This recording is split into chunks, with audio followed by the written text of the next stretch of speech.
се разговори со останалите? Имаше ли консензус со одлуката за бойкот или разногласија во партијата? Имавме долга дебат. Како сериозна партија со сериозен демократски капацитет на сериозни проблеми му приоѓаме со сериозна дебат. Доказ дека навистина сме демократска партија е долгата дебата во која се слуша сечие мислење, само со една цел, да се конструира единствен став. Во раните утрински часови, синоќа сите заедно, од прв до последен, излеговме со ист заеднички став.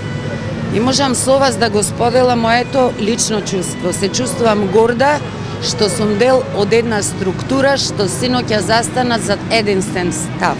Спремни сме, сите ние, да се откажеме од личните привилегии и со комплетен капацитет да влеземе во оваа многу сериозна битка за враќање на слободата, правдата и демократијата во Република Македонија. Саботниот предлог на господинот Заев беше негова иницијатива или тоа можност за евентуален компромис?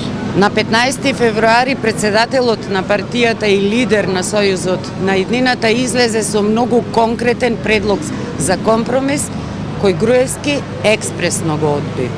Затоа и во Куманово во неделата и синоќа го реафирмиравме нашиот цврст и конзистентен став. Активен бојкот на 24 март граѓаните ќе ја делегитимираат оваа режимска власт предводена од Груевски. Во делот меѓу нивните веќе излегува спекулации дека имало разногласие, дека не сте единствени, повторно Заев барал... Па и сами кажуваат, станува збор за шпекулации. Одговорно и сериозно тврдам, како никогаш досега сме единствени по прашањето за активен бојкот на локалните избори на 24 марта.